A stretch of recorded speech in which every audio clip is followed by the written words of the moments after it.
Muy buenas noches, y un feliz sábado para todos. Saluda al que está a tu lado, dile feliz sábado. Mientras tú saludas ahí, yo voy a estar saludando también a todos nuestros internautas. Un feliz sábado para ti. Hay muchas personas que cuando los viernes de noche decimos feliz sábado piensan de que esto es una locura. Mas quiero explicarte en segundos por qué nosotros decimos feliz sábado, aunque para la mayoría o para todos hoy es viernes de noche. Algunos piensan que estamos viviendo en otro planeta, estamos fuera de este calendario. No, seguimos este calendario. Sin embargo, en la palabra de Dios yo encuentro una orden, no solo una orden, encuentro un monumento especial que Dios levantó en la creación y levantó en el día sábado como recordatorio de la creación. Quiere decir que si tú crees en un Dios creador, tienes que mirar ese monumento, y ese monumento es el sábado, es un santuario que Dios creó en el tiempo. El asunto es cómo Dios nos enseñó a contar los días, que es contrario a lo que hoy estamos acostumbrados a contar los días. Cuando vas a Génesis capítulo 1, vas a encontrar que Dios cuenta los días de tarde y mañana. Eso significa que un día, según la Biblia, comienza a la puesta del sol. Hoy ya estamos en un nuevo día, ¿correcto? Y va hasta la próxima tarde de mañana. Y en la Biblia vas a encontrar de que era la manera como Dios contabiliza los días. Nosotros contabilizamos desde la medianoche, mas Dios contabiliza desde la puesta del sol. Es decir, hoy estamos viviendo un nuevo día, por eso ya no es viernes en sí, ya es sábado. Y entramos en ese clima maravilloso donde Dios separó este día para la adoración exclusiva. No quiere decir que adoramos a Dios solamente una vez por semana. Nosotros adoramos a Dios las 24 horas, los 7 días de la semana, sino que fue Dios mismo que levantó un día especial para un encuentro contigo. Un día donde tienes que parar, hacer una pausa, vas para la iglesia, te reconfortas, es allí donde restauras tus fuerzas, restauras tu energía para continuar en la vida. Y cada sábado realmente es impresionante. Allí aprendemos a crecer, aprendemos a convivir entre hermanos y nos preparamos para el cielo. Es por eso que hoy estoy aquí saludándote desde Maryland, la iglesia de Laurel, Maranata. Para ti que estás allí en Sudamérica, Centroamérica, Norteamérica, en cualquier parte del mundo, que Dios te bendiga y gracias por acompañarnos. Dios te bendiga y toma allí tu Biblia, ponte cómodo. Todas las cosas que te distraen allí trata de poder sacar, porque hoy Dios tiene un mensaje para tu vida. Y yo quiero agradecerte a ti que estás viendo esta transmisión. Durante todas estas noches hemos quedado impresionados. A veces teníamos hasta 600, 700 personas en vivo. Y cada día el alcance era más de 100,000 personas, como fue mencionado en algún momento. Y gracias por aquellas lindas decisiones.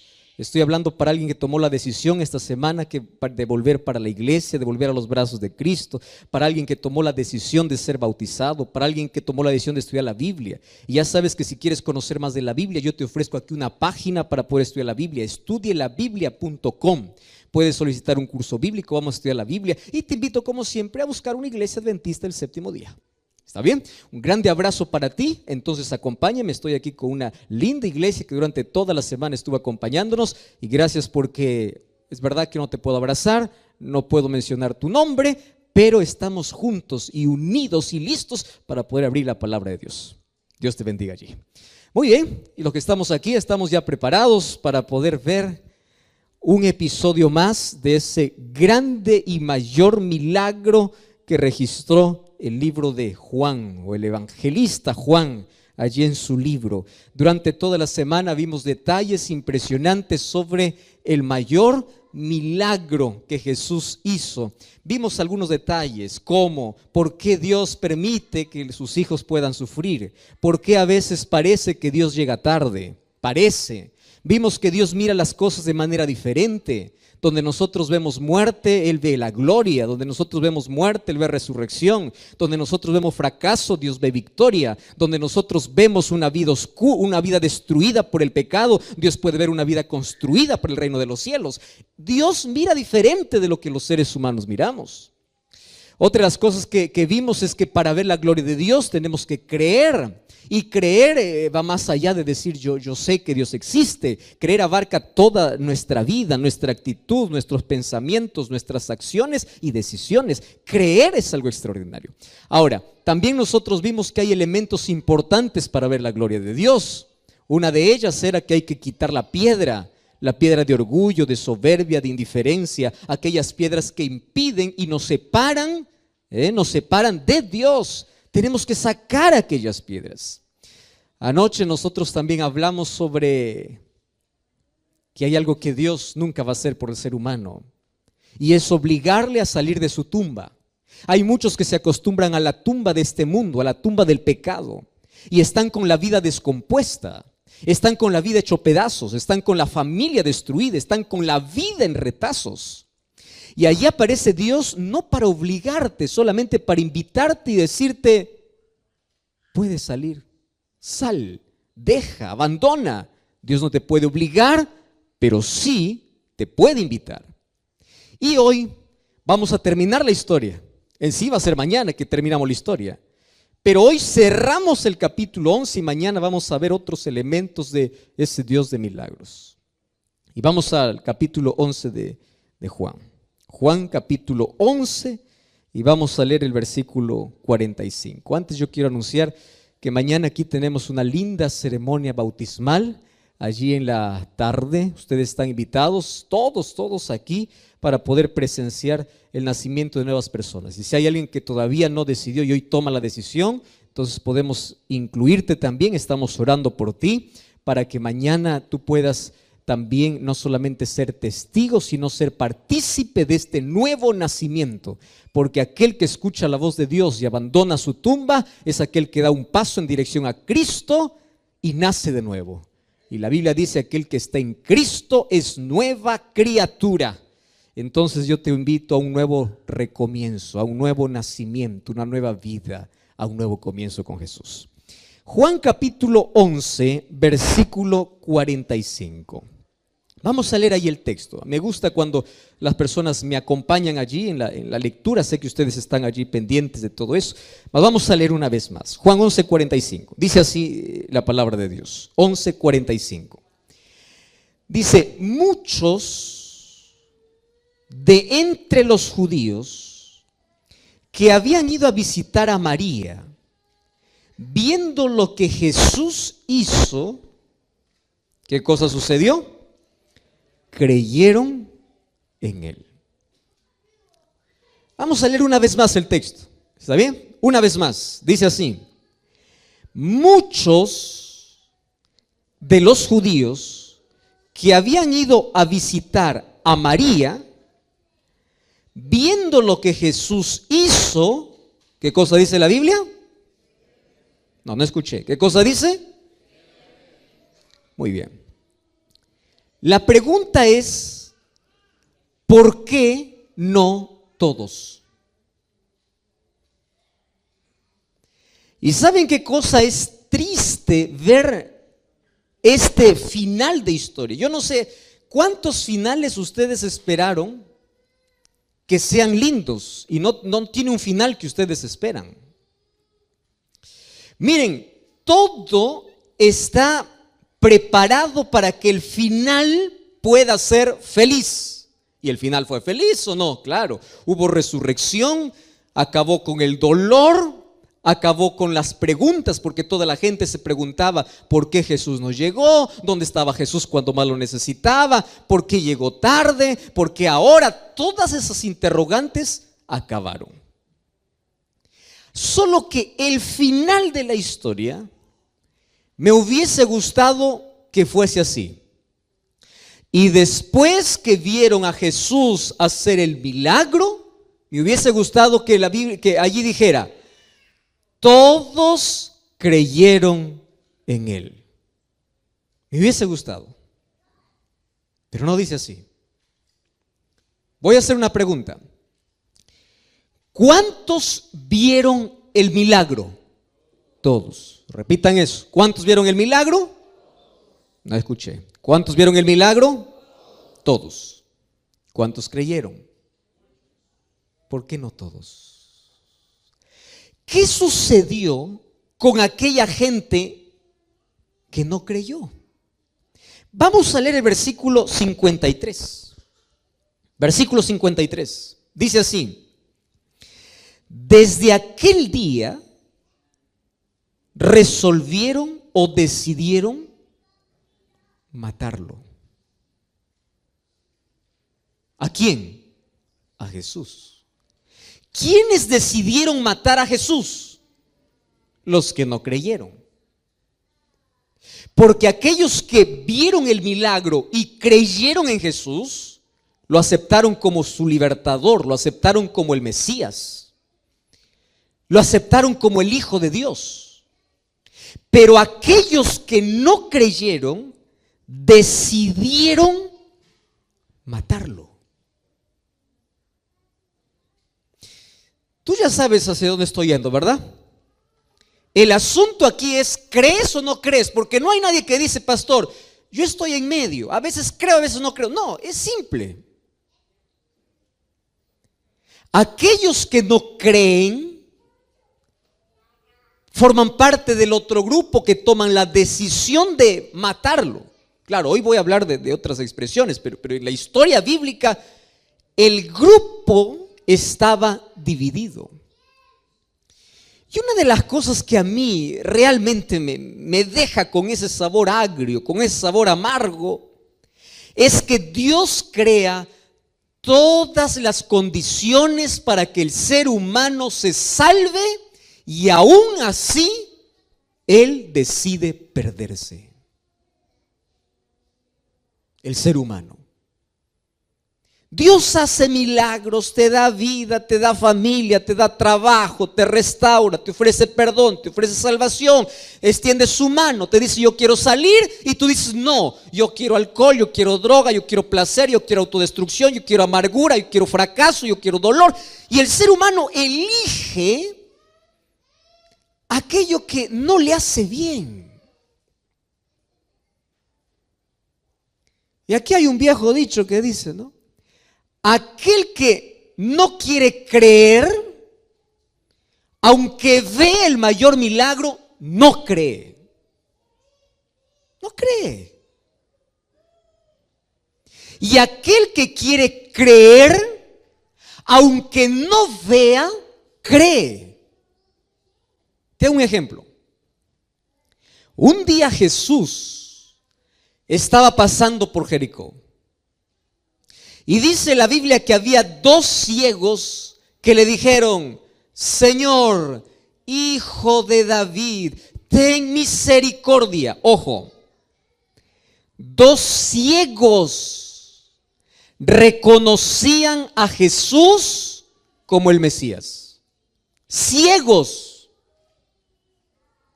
Y aquellos que veían milagros, poder, vieron tantas cosas, no lo querían aceptar como el Mesías. Porque aquel que no quiere creer, no importa cuántas cosas pueda haber, no cree. Ahora, muchos creyeron. Me llama la atención esto. Muchos creyeron. ¿Y por qué no todos? Y yo quiero a propósito ahora volver 10 versículos atrás. Vamos al versículo 35. Ustedes se acuerdan que yo estaba con una deuda desde hace 2 noches. Yo les dije que esta última noche iba a dar la respuesta a un interrogante que yo siempre tuve. Versículo 35 de San Juan capítulo 11. Juan capítulo 11, versículo 35. Hemos leído el 45 primero, ahora el 35. Dice así, es uno de los textos más cortos de la Biblia. Tanto así que algunos ni siquiera necesitan allí leer. ¿Qué cosa dice el texto? Jesús lloró. Muy bien, hoy voy a dar la respuesta entonces. ¿Por qué lloró Jesús? No creas que Jesús lloró Porque ahí estaba Lázaro muerto, estaba detrás de una piedra, estaba con el cuerpo descompuesto. ¿Por qué iba a llorar si sabía que lo iba a resucitar? Tú no lloras cuando sabes que hay solución. Las lágrimas del ser humano es la muestra o de una emoción fuerte, o de una desesperación, o de una angustia que el ser humano enfrenta al ver que todo acabó, al ver que es impotente, al ver que no puede. Y el ser humano desahoga y llora. Y ahora dice, Jesús lloró, solo que no nos explica el por qué. Y el evangelista empieza a avanzar con la historia. Ahí Juan continúa escribiendo su libro y dice, Jesús lloró, punto. Y de allí continúa con la historia. De ahí le dice, quita la piedra. De ahí le dice, Lázaro, sal. Y de allí continúa con la historia. Y termina allí diciendo, entonces muchos creyeron, pero otros decidieron matarlo.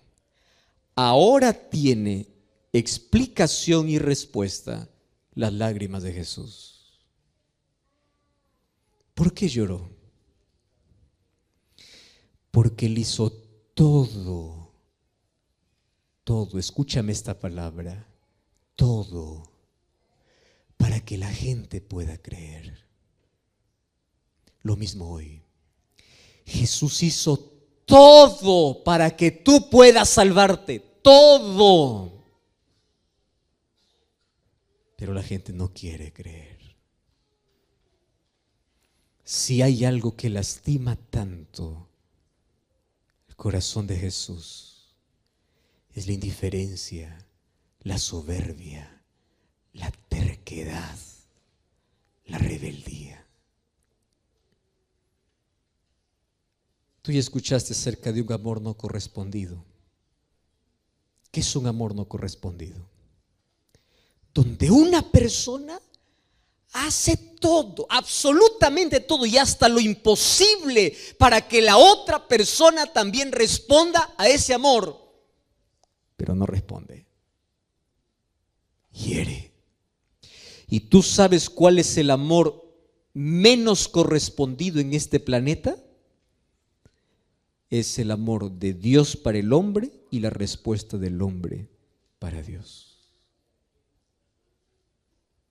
Hace todo, pero algunos creen y otros lo condenan.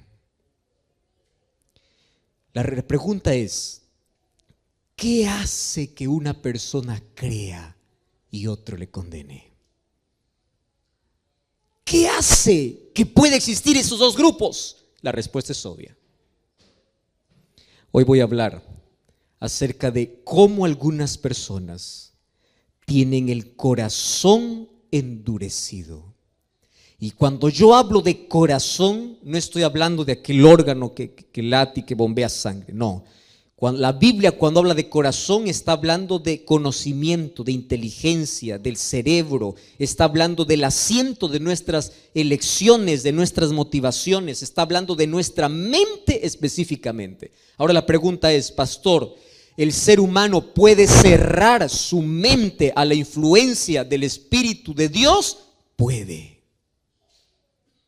Y cuando la mente se cierra el ser humano y no da lugar, por más que Jesús llame, por más que levante la voz, por más que haga milagros, por más que haga lo que haga, el corazón se endureció. Solo que para tener el corazón duro, no creas que el ser humano nace con un corazón duro. El endurecimiento del corazón es un proceso en la vida, donde el ser humano va perdiendo la sensibilidad. Escúchame con esa palabra. ¿Qué cosa pierde? Sensibilidad. Y hay una linda ilustración para hablar acerca de la sensibilidad, ¿verdad? Tú ya escuchaste aquella historia de aquella persona que siempre está en el escritorio, de aquella persona que nunca fue para la chacra, para el campo, para trabajar. Como un día tiene la mano tan suave, vamos a imaginar que un día va para el campo para ayudar a la familia y el padre le da un machete ¿no? El instrumento para cortar, o le da una pala, una palana para poder trabajar en el campo. Cuando él agarra ese machete o agarra esa pala, va para trabajar. Cuando empieza a trabajar unos 10 minutos, en la mano va a ocurrir algo. Primero va a causar dolor, porque la mano, ¿qué cosa es? Sensible. Y cuando él continúa trabajando, aquí en la mano va a surgir una ampolla. Y si él continúa trabajando, esa ampolla va a reventar. Y cuando la ampolla revienta, nace detrás una piel más dura. ¿Cómo se llama esa piel? Callo. Y cuando la mano tiene callo, tú puedes trabajar todo el día con el machete y la pala y la mano ya no siente más. Porque se acostumbró. Le dolió al comienzo, pero fue un proceso donde a pesar del dolor continuó insistiendo con la pala. Es solamente una ilustración. En la vida del ser humano es así. Cuando yo me reúno, por ejemplo, con unos muchachos de 8, 9, 10, 11, 12 años. Yo ya hice algunas campañas para menores hace algún tiempo. Me encanta hablar también para niños y contar las historias. Cuando tú cuentas una historia a un niño de 8, 9, 10, 11, 12 años, él se concentra en la historia y tú empiezas a dibujar en su mente. Y finalmente le dices que Jesús le ama. Y cuando tú haces un llamado y dicen, ¿cuántos quieren aceptar a Jesús? Todos los niños levantan la mano. Y si tú preguntas a los niños, ¿ustedes quieren entregar su vida? Quiero. ¿Ustedes quieren bautizarse? Quiero. Todo quiere, todo lo que tenga que ver con Dios quiere. Pero anda un grupo de 25, 30, 40, 50 años y empieza a contar la misma palabra, empieza a hablar del mismo poder, empieza a hablarle del mismo Dios y empiezas a trabajar en su razón, en su mente, y el Espíritu Santo está trabajando. Entonces pregunta, ¿cuántos quieren aceptar a Jesús? La mayoría va a levantar la mano. ¿Y cuántos quieren seguir a Jesús? Va a bajar. ¿Y cuántos quieren ser bautizados? Va a bajar. ¿Por qué? ¿Qué hace que en la vida podamos perder la sensibilidad? ¿Qué hace? Hay algunos que pueden decir así, pastor, insensibles pueden ser aquellos que han navegado en las aguas oscuras de la vida. Insensible es un homicida, insensible es un violador, insensible es un ladrón, insensible es una persona que se hundió en el pecado. Te digo una cosa, no, estás equivocado si piensas que los más insensibles están afuera en el mundo perdidos. No. Un día un hombre soberbio, un hombre homicida, que sus manos estaban manchadas de sangre porque perseguía al pueblo de Dios, se encontró con Jesús y le siguió. Cambió su nombre, cambió su historia, cambió su vida. De perseguidor pasó a ser el mayor predicador. El nombre de este era Saulo, que fue para Pablo. ¿Por qué? Porque tu pasado no condiciona para que tengas un corazón duro. Tu pasado no condiciona. Un día 2 ladrones estaban al lado de Jesús, cerca de Jesús. ¿Cuál es la distancia que había entre su cruz y la cruz de Cristo? No era más de 3 metros. Tan cerca de Jesús. Los dos tenían la misma historia, los dos tenían el mismo pasado, los dos habían robado, los dos eran ladrones, los dos estaban condenados, pero uno reconoce a Jesús. Uno. Entonces, no es el pecado que cometes en la vida, o no es la profundidad en la vida al cual hayas caído que hace que tu corazón sea duro. No. Conozco gente que tiene un pasado terrible, personas que ya hicieron cosas innombrables en la vida, que Dios los puede transformar, Dios los puede restaurar, porque cuando ven la presencia de Dios, la majestuosidad, la gloria de Dios, ellos se rinden ante Dios. Entonces, pastor, ¿quiénes son los duros? Ahora sí te voy a hablar algo un poquito fuerte.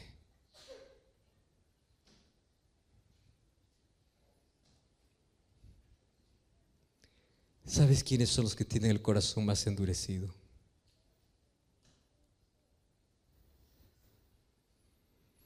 Aquellos que parecen más buenos en esta vida. Incluso aquellos que van a la iglesia. ¿Tú sabes quiénes eran los judíos? Conocían de Dios, practicaban ritos, se apegaban a la ley, pensando que la ley los podría salvar. Y claro, nosotros sabemos cuál es el plan que tiene la ley. La ley nos salva, pero cumple una función en la experiencia humana. El resultado de nuestro amor a Dios es guardar su ley. Nosotros no guardamos la ley de Dios para salvarnos, sino guardamos la ley de Dios porque somos salvos por Él, porque el resultado de la gracia transformadora de Dios en tu vida es la obediencia natural. Pero los judíos fueron al otro extremo, se aferraron a la ley y despreciaron a Cristo. Y ellos tenían el corazón endurecido a tal punto que desde ese día que vieron el milagro de Jesús, decidieron matarlo. Mira, tener el corazón duro no es una cuestión de una persona que tiene un carácter fuerte, una persona que hizo cosas malas en la vida. No, el corazón duro es un proceso.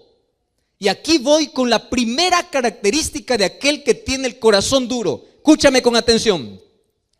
Corazón duro es aquel que está familiarizado con la voz de Dios, pero no obedece la voz de Dios. Voy a repetir esto. ¿Está bien?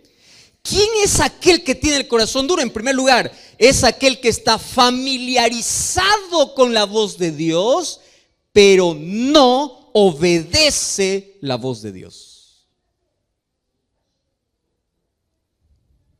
Y yo aquí estoy hablando para alguien que conoce tanto de Dios, creció en un hogar cristiano, su familia es cristiana, conoce de la Biblia, para una persona que tiene todos los principios en la mente, para una persona que tiene conciencia de Dios, para una persona que conoce tanto para salvarse, pero no se rinde.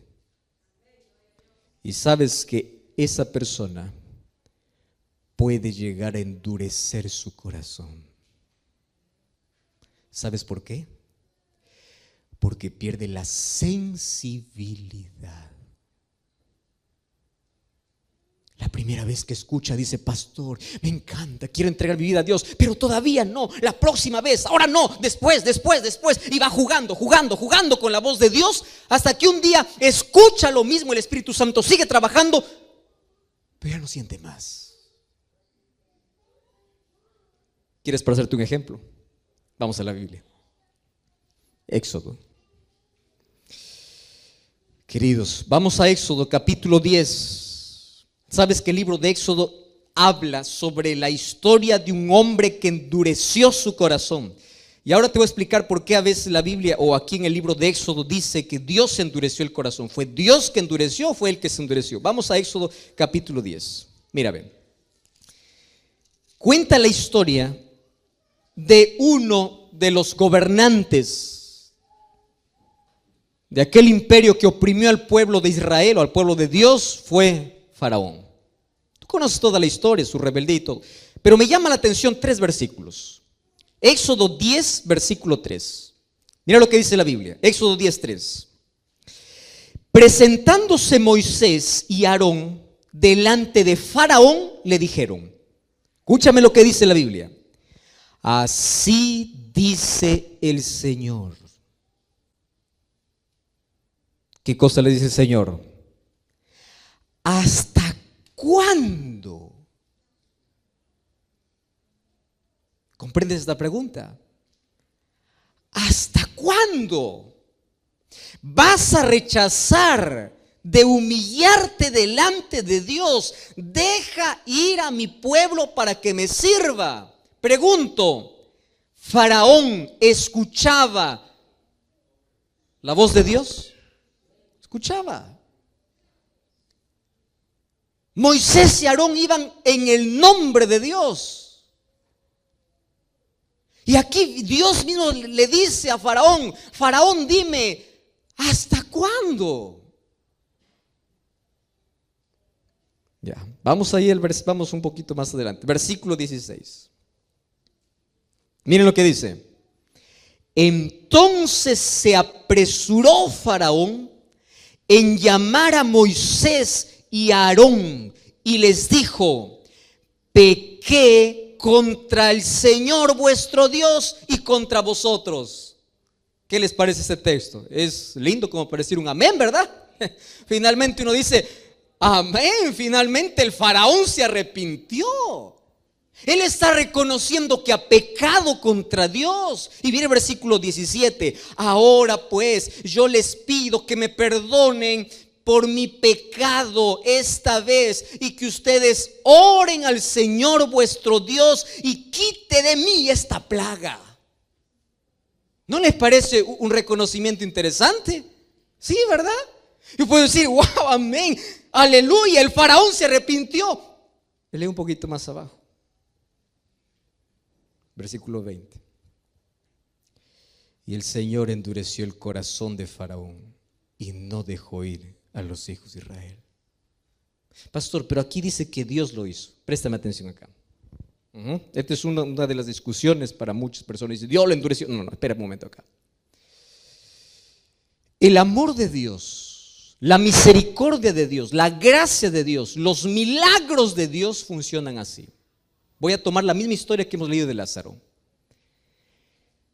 ¿Quién hizo que algunos creyesen y otros no creyesen después de haber visto el milagro? ¿Eso fue decisión divina o decisión humana? Humana. Porque Dios te dio libertad. Ahora, ¿por qué dice aquí Dios endureció el corazón? Vamos a ir por partes. El amor de Dios es como el fuego o es como el sol. Voy a tomar las dos ilustraciones. Cuando tú colocas fuego y colocas una olla de agua hirviendo y tú colocas allí una papa, escúchame aquí con atención, colocas una papa a una olla de agua hirviendo, dentro de 5 a 10 minutos, ¿cómo está la papa? Blanda. ¿Cómo entró? Duro. ¿Cómo salió? ¿Qué hizo? ¿Quién hizo eso? El fuego. Si tú traes un huevo frágil, ¿verdad? Colocas al mismo fuego donde la papa se deshizo, ¿qué sucede con el huevo? Se endurece. Pero tú puedes decir, es el mismo fuego. Es el mismo fuego. El sol puede derretir la cera o puede endurecer la arcilla.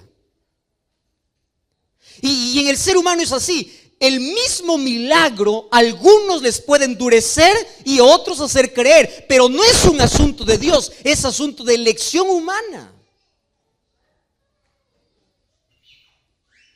Y fíjate lo que sucede con esa historia. ¿Qué sucede con Faraón? Faraón dice, está bien, yo pequé, ahora reconozco, está bien, quíteme por favor esta plaga, me está molestando. Ahora, ¿qué sucedía? Quitaba la plaga y nuevamente se endurecía. Muchos tienen el corazón de Faraón. ¿Sabes cuál es el corazón de Faraón? Aprenden a jugar con Dios. ¿Por qué? Porque solamente buscan a Dios en la necesidad. Pasa la necesidad y dan la espalda a Dios. Tú ya viste una persona que está en problemas, por favor, oren por mí, oren por mí. Una persona que tiene algún enfermo o una persona que está enferma, ore por mí y yo después voy a servir al Señor. Esa persona se sana y vuelve a su vida. ¿Quieres un ejemplo más claro? Yo no sé cómo aquí reaccionan, pero allá, por ejemplo, he estado ya en varios países. Cada vez que existe un terremoto, estoy a contar una historia, me parece una de estas noches. Cada vez que existe un terremoto, hasta aquel que dice ser ateo va a orar. Las iglesias se llenan, todos confiesan sus pecados, la tierra tiembla, los edificios caen, la gente se desespera, la gente busca a Dios, la gente hace todo y dice: Señor, sálvame, Señor. Pasa el terremoto, la gente volvió a su vida. ¿Viste eso o no? ¿Quién sabe? Puede estar alguien aquí, ¿verdad? Llega un momento de emergencia: Señor, sálvame. Dios te salvó nuevamente, tu corazón se endurece. Entonces llega un momento en que tanto juegas con Dios, que tu corazón se va endureciendo. Dios no mandó 10 plagas para Faraón. Dios mandó 10 oportunidades para que Faraón se pueda rendir, pero no se rindió. Porque el peor error que puedes cometer en la vida es familiarizarte tanto con la voz de Dios, pero no obedecerlo. ¿Y sabes qué cosa dice el libro de Job, capítulo 9, versículo 4? Dice así: Él es poderoso de corazón y Él es sabio. ¿Quién se endureció contra Dios y le fue bien? ¿Quién? Entonces, ayúdeme a recordar, ¿cuál es la primera razón por la cual el corazón humano se endurece? Cuando escucha la voz de Dios, pero no obedece. Repitan conmigo. ¿Cuándo el ser humano su corazón endurece? Cuando escuchan la voz de Dios, pero no obedece. Y cada vez te distancias más. Y Dios te sigue llamando, pero tu corazón está más cerrado. Vamos a una segunda. La Biblia habla de un hombre que se perdió estando tan cerca de Jesús. Incluso formó parte de los discípulos de Jesús. El nombre de este apóstol o de este discípulo fue Judas. Hablar de Judas es hablar de un hombre tan extraordinario. Ustedes saben que de los 12 discípulos que Jesús tenía, el hombre más brillante, más educado, el hombre más, podríamos llamar con mejor coeficiente intelectual, el de mejor reputación, tanto así que los discípulos depositaron su confianza para hacerlo tesorero. Los ojos de todos los discípulos cuando hablaban de una persona brillante entre el grupo era Judas. Si alguien decía: los discípulos de Jesús son una tira de ignorantes, alguien decía: cállate, porque ahí está Judas. Judas, educado, inteligente, brillante, una persona que tenía tanto futuro, que si se hubiese colocado en las manos de Dios, él hubiese sido un apóstol grande, un apóstol de influencia, hubiese llevado quizá allí junto a Pablo el evangelio para todo el mundo de su época. Sin embargo, él caminó con Jesús, vio milagros, vio allí los panes multiplicarse, vio a la hija de Jairo resucitar, vio el milagro de Jesús frente a la tumba de Lázaro, vio a los ciegos abrir los ojos, vio a los cojos caminar, vio tantas cosas que Jesús hacía y terminó perdido. ¿Por qué? Vio tanto. Es como decir a alguien que viene aquí años para la iglesia, cantadora, es líder, predica, hace todo y termina perdido. ¿Cómo se perdió? No, pastor, es que Judas tenía un problema de carácter, tenía un problema de ambición. ¿Tú crees que Juan no era ambicioso? ¿Tú crees que Pedro no era ambicioso? ¿Tú te acuerdas que un día la madre de 2 discípulos de Jesús se acercaron para Jesús a decirle: cuando tú empieces a gobernar, quiero que a mis hijos los coloques, uno a tu derecha y otro a tu izquierda? Demostraba la intención que había en el corazón. Ahora, tú ves la vida de Pedro, un hombre del cual ya se habló mucho, ¿verdad?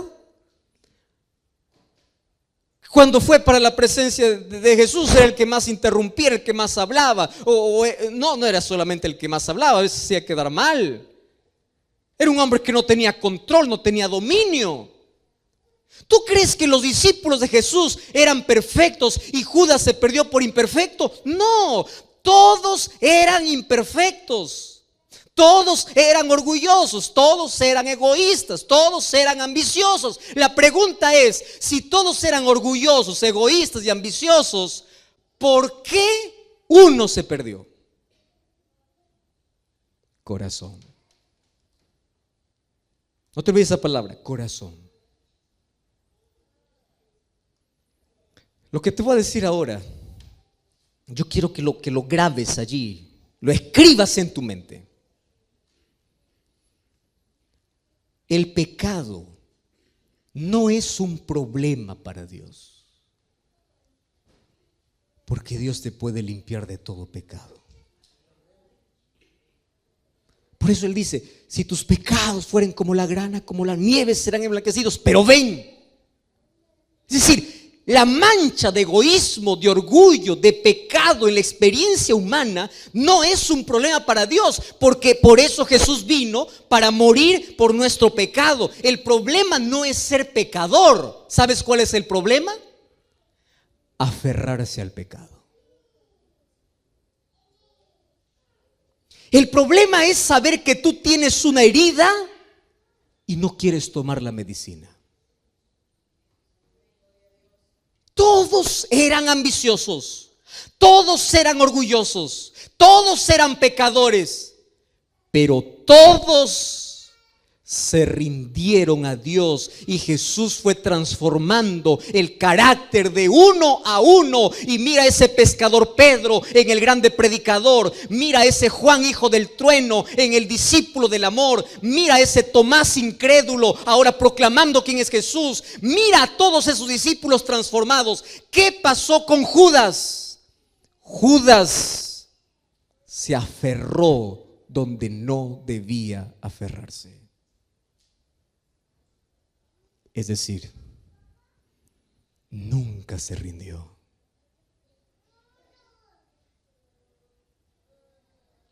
Queridos amigos, yo estoy hablando aquí esta noche para alguien que ya asistió a muchas campañas de evangelismo, para alguien que conoce de Jesús, para alguien que ya está estudiando la Biblia, para alguien que sabe que es la mejor decisión que debe tomar en la vida. Estoy hablando para ti, que decidiste dejar el seno del Padre por andar allí en la inmundicia del mundo y hoy descubres que no eres feliz allá, pero te da miedo regresar, porque te da miedo que los hermanos de la iglesia te miren indiferente, te da miedo que Jesús no perdone tus pecados. Déjame decirte una cosa. Vuelve, ven a Cristo. El problema para Dios no es tu pasado, porque Él puede arrancar las páginas más oscuras de tu vida. El problema no es que tu vida esté destruida por el pecado, porque Dios lo puede construir para su reino. El problema es que tú no quieras, es que tú no sueltes aquello que tienes que soltar. Es que tú no decidas hoy volver. Es que escuches tanto la voz de Dios, te acostumbres a escuchar y a escuchar tantos llamados, pero no estás dispuesto a ir y a rendirte delante de Dios. Ese es el problema. ¿Cómo se endurece el corazón? La segunda razón es cuando tú te aferras donde no tienes que aferrarte. No te aferres al pecado, aférrate a Cristo. Él puede transformar tu historia. Él puede cambiar tu vida. Por eso la invitación de Jesús es así: si oyeres hoy su voz, no endurezcáis vuestros corazones. ¿Tú sabes por qué en la Biblia no existe mañana? Porque el mañana es un misterio. que no sabes si lo volverás, si lo vivirás. Apocalipsis 3:20 dice así: he aquí estoy. No dice estaré. ¿Qué cosa dice? Estoy. Porque la salvación en la Biblia es un llamado urgente y presente. Esta noche tengo una pregunta para ti. Y la pregunta es: después de haber visto tantos milagros en la vida, ¿cuál es tu actitud? ¿Creer o condenar? Esa respuesta lo tienes tú. Si hay una de las cosas que más me entristece, es imaginar el rostro de Cristo bañado en lágrimas, donde Él hace todo, absolutamente todo para salvarte, pero tú eliges perderte. Si tú eres padre, vas a comprender por lo menos un poquito qué significa llorarle a un hijo para que cambie y él no cambia.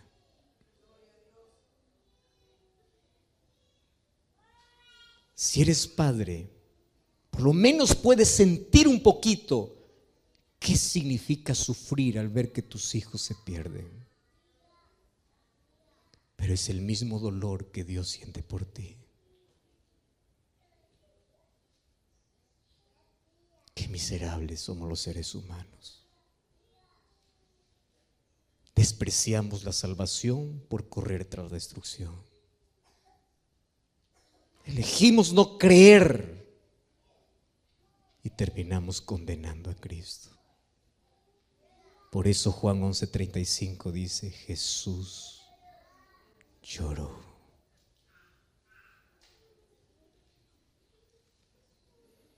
Hace algún tiempo escuché una historia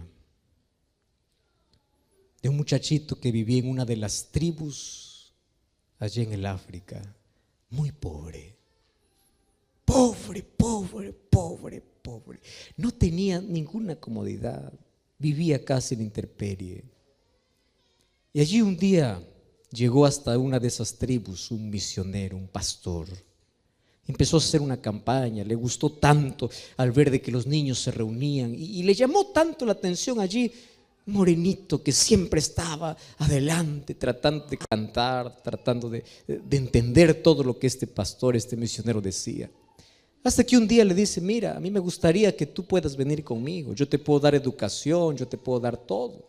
Y él le dice: pues puede hablar con mis padres. Fueron a hablar con los padres y los padres dijeron: nosotros no tenemos cómo sustentar a este niño, si usted quiere puede llevarlo. Sin embargo, él es nuestro hijo, lo amamos mucho, más también queremos su bienestar. Aquel misionero tomó al niño y lo trasladó hacia una ciudad, le dio educación, el niño fue creciendo, tenía un buen coeficiente intelectual, era inteligente, empezó a aprobar todos los cursos. Un día fue creciendo, creciendo, y a medida que fue creciendo,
creciendo y viendo tantas comodidades a su alrededor, empezó a olvidarse también de su familia.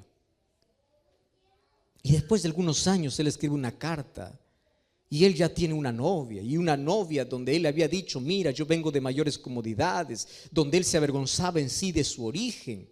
Y él hacía creer a todo el mundo de que él venía de una familia muy acomodada. Un día envía una carta allí para sus padres y allí les dice: miren, yo me voy a graduar, yo voy a ser un maestro. Y los padres, como no sabían ni leer, buscaron un intérprete al ver de que allí leía la madre, o la madre le dice allí a su esposo, el esposo le dice al esposo: yo necesito ir a ver a mi hijo, va a celebrar uno de los mayores logros en su vida, es nuestro orgullo, nuestro hijo. Y el esposo le dice: pero no tenemos dinero y tienes que viajar. Dice: no importa, yo voy a hacer un sacrificio. Ustedes saben el amor de madre. Agarró allí, o tomó el primer día, fue allí de camino durante todo el día, solamente con una cantinflora de agua. Y allí tuvo que atravesar aquel desierto, y débil llegó hasta otro lugar donde alguien le ofreció un servicio de caminar por aquel desierto en un camello, en un animal, un animal para que pueda llevarlo hasta la ciudad. Y fueron 2 días casi de agonía bajo ese sol caliente, bajo aquella arena que hierve, y a la distancia pudo divisar la ciudad. Y allí el poco dinerito que había juntado durante toda su vida lo colocó allí en su seno la madre, y dijo: lo primero que va a hacer cuando vea a mi hijo es correr, es abrazarle. No lo vi tanto tiempo, yo lo amo, no pude darle lo mejor, pero yo lo amo. Y le voy a decir que siempre lo extrañé, siempre lo amé. Y cuando llegó allí, ella averiguó dónde estaba la universidad. Entonces tú puedes imaginar a la madre cómo estaba, ¿verdad? Andrajosa, no tenía un zapato, estaba descalza, estaba con un vestido, no, ni siquiera un vestido, ¿verdad? Era pocas ropas que tenía por la miseria donde ella vivía.